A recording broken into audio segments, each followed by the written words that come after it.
શું કરશું? કહે આપણે અંગદને મોકલીએ, લંકામાં અંગદને મોકલીએ અને એક સંધિ કરાવીએ રાવણને. જો સીતાજીને પાછા આપી દે તો પ્રભુ રાવણને આપણે મારવો નથી. પ્રભુ કહે કે વાત સાચી છે જાંબુવનજી તમારી. અંગદને તૈયાર કરે છે. અંગદ કે પ્રભુ મારે લંકામાં જઈને કરવાનું શું છે? કહે અંગદ મારું આ અવતાર કાર્ય પૂર્ણ થાય અને રાવણનું અહિત ન થાય આવું અંગદ આપણે કરવાનું છે સાહેબ. આ પ્રભુની મર્યાદા જુઓ, એનામાં શીલ જુઓ. આજે મંદિરો બને સાહેબ આમ નામ નથી બનતા. પ્રભુ રામનું શીલ તો જુઓ. એટલું હોવા છતાં કે રાવણનું અહિત ન થાય, મારું અવતાર કાર્ય પૂર્ણ થાય. અંગદને મોકલે છે.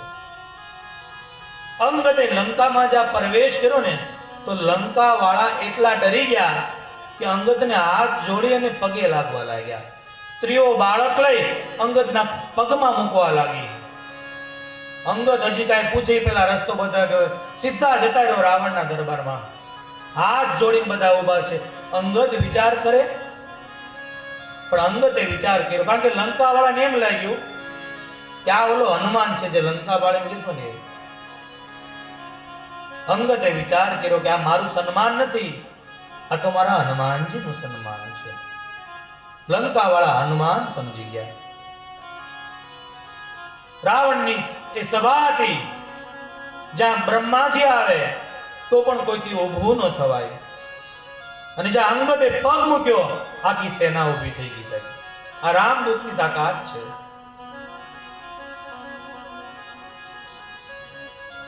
અંગદ આવે છે અને રાવણ અંગદને પરિચય પૂછે છે, કારણ કે રાવણમાં શીલ નથી એટલે એને શું કે બાબા એનું વર્ણન કરે છે. દસ કંઠે કવનતે બંદરે, દસ કંઠ કવનતે બંદરે, મેર ભૂમિર દૂત દસ કંઠ, મેર ભૂમિર દૂત દસ કંઠ,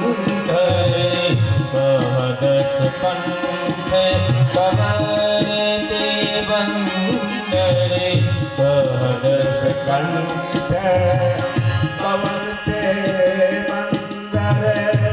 રાવણ કહે છે હે બંદર તું કોણ છો? રાવણમાં શીલ નથી, નકર આવનાર દૂતને બંદર ન કહેવાય. રાવણમાં ભગવાનમાં બળ, શીલ અને રૂપ ત્રણે ત્રણ છે. ભગવાને રૂપથી જનકપુરને જીતી છે, બળથી લંકાને જીતે છે અને શીલથી અયોધ્યાને જીતે છે. આ જગ્યાએ પરશુરામ મહારાજમાં બળ પણ બહુ છે, રૂપ પણ બહુ છે, પણ શીલ નહીં. કઈ જન ઝડપ ધનુ કહી તોરા. રાવણમાં બળ પુષ્કળ છે, શીલ પણ નથી, રૂપ પણ નથી. રૂપ તો હશે જ નહીં. 10 માથા હશે તો કેવો લાગતો હશે. એક રામાયણકારે બહુ સરસ કીધું કે આપણું એક મસ્તક છે તો આપણને માથું દુખે, તો રાવણને કોઈ દી માથું નહીં દુખતું હોય. અને માથું દુખતું હશે ત્યારે મંદોદરીને એને કેવું પડશે કે ચોથા નંબરના મસ્તક પર બામ લગાવો. માથું તો દુખે જ ને. એક વ્યક્તિએ બહુ સારો પ્રશ્ન કર્યો કે રાવણની બે ઈચ્છા અધૂરી રહી ગઈ. શું? એ કે એક તો એ આડે પડતે કોઈથી સૂઈ ન શક્યો, બીજું એ ટી શર્ટ ન પહેરી શક્યો. હવે 10 માથા આ બાજુ ને થોડા આ બાજુ, કેમ એ સૂતો હશે? પણ એક સંતે બહુ સારો ખુલાસો કર્યો કે રાવણ વૈજ્ઞાનિક પણ હતો. એને એવું પથારીમાં સ્પ્રિંગ ગોઠવી હતી જ્યારે સૂવે ને ત્યારે અંદરના માથા નીચે વહી જાય. પણ ત્યારે પણ રાવણ લાગતો કેવો હશે? જેમ ખેતરમાં હળ ઊભો હોય ને એવું લાગતો હશે. હે બંદર કોણ છો તું? અંગદ કહે મારા પિતા સાથે તારે મિત્રતા હતી ને એ માટે બે હિતના શબ્દો કહેવા આવ્યો છું. રાવણ કે બ્રહ્માજી સાથે હું મિત્રતા ન કરું, વાનર સાથે? તું કોણ છો? અંગદ કહે હું વાલીનો પુત્ર છું. અરે હા વાલી, અચ્છા તારા પિતા કેમ છે? કહે છે કે એને મળવું તો તમારે થોડા દિવસમાં ત્યાં જવું પડશે રૂબરૂ મળવા. એક રામ વિરોધીની શું દશા થાય છે? ભગવાન એક બાણે રાવણ કે તારા પિતાને મારી નાખ્યા, ચાલ આવી જા મારી સેનામાં, એ તપસ્વીનું વેર લઈ લઈએ આપણે. અંગદ કહે મારે તમારી સેનામાં નથી આવવું, પણ તમારે મારા પિતાજી પાસે જવાનું છે. અને રાવણ બહેકી ગયો, કહે કુલ કલંક છો તું. અંગદ કહે કે રામદૂતને કુળ કલંક કે છો અને પર સ્ત્રીઓના અપહરણ કરશો, તું શું કુળ દીપક છો? કોણ માનશે? અને રાવણ બહેકવા લાગ્યો. અંગદ કહે તારી સાથે શું યુદ્ધ કરી, તું મરેલો છો.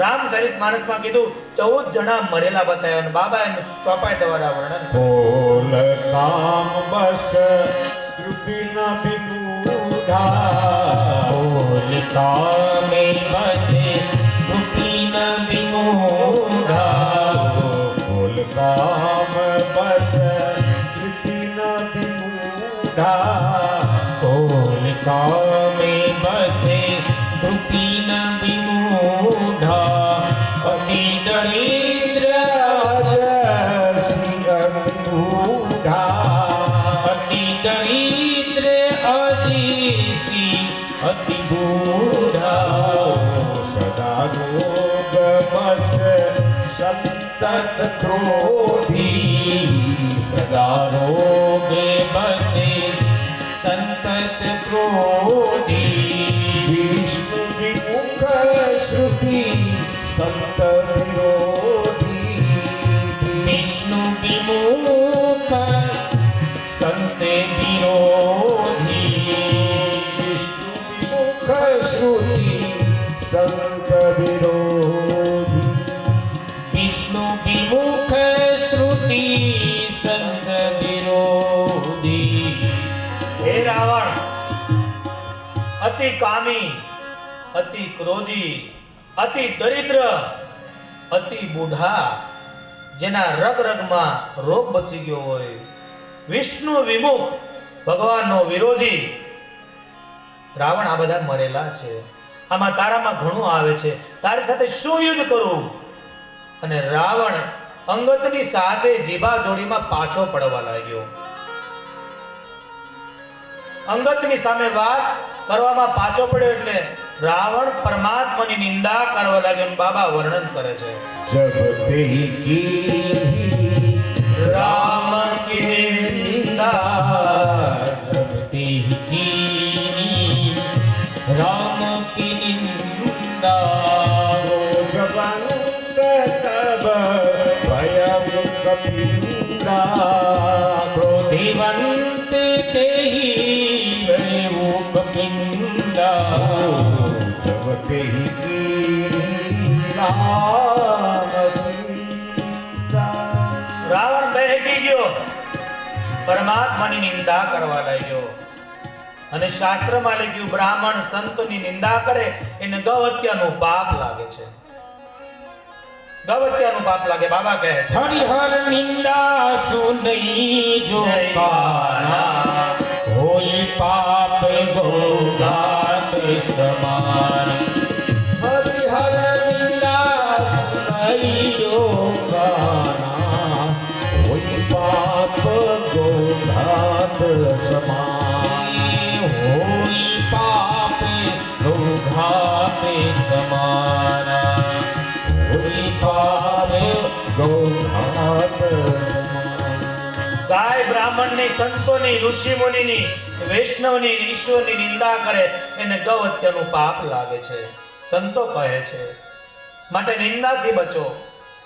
નિંદા તમારી આત્મશક્તિને ઘટાડે છે, માટે નિંદક ન બનો. ઘણું સમજાયું. રાવણ જેમ તેમ બોલવા લાગ્યો અને અંગતે જોરદાર એ ધરતી પર પગ પછાડ્યો, જોરદાર પગ પછાડ્યો અંગતે. અને અંગદ કહે છે, આ તારી સેનામાંથી મારો જો કોઈ પગ ઉચકી આપે ને તો માં સીતાને અમે હારી જઈએ, અમે પાછા ફરી જઈએ. રામદૂતની તાકાત જોવો સાહેબ તમે. અને રાવણ સૈનિકોને કે ઉઠાવી લો. સૈનિકો ઉઠાવે પણ એ પગ ઉઠે, કારણ કે બા ધરતી પકડી રાખતી. બાબા કહે દોહામાં, ભૂમિ ન છાંડત, મીન ચાંડત કપિચરણ દેખત રિપુ મદ ભાવ, કોટિ વિઘ્ન તે સંત કરે મન જીની નીતિ ન ત્યાગ. અંગતનો પગ ઊંચો થતો નથી, કારણ ધરતી ઊંચી, ધરતી માં છે ને એ વિચાર કર્યો કે અંગતનો પગ ઊંચો થશે તો મારી પુત્રી હારી જશે, માટે માં ધરતી જ પગને પકડી રાખે છે. કોઈથી ઊંચો ન થયો. રાવણ આવ્યો 10 મુખ વાળો અને જા પગ પકડવા ગયો, અંગતે પાછો પગ લીધો. એ દુષ્ટ, તું મારો પગ પકડશો? મારા પ્રભુનો પગ પકડી લે, તારો બેડો પાર થઈ જશે. અને આમ કહી અંગદ કહે, હે પાપી, તારું મારું યુદ્ધ તો રણ મેદાનમાં થશે. જેમ નાના બાળકો ફુગા ઉછાળતા હશે એમ મસ્તકો ઉલળતા હશે, અને તારું મારું યુદ્ધ એ મેદાનમાં થશે. ઠેર છે. અંગદ ત્યાંથી રજા લે છે. પ્રભુ પાસે આવી પ્રભુને કે પ્રભુ, યુદ્ધ જરૂર કરવું પડશે, યુદ્ધ અનિવાર્ય છે.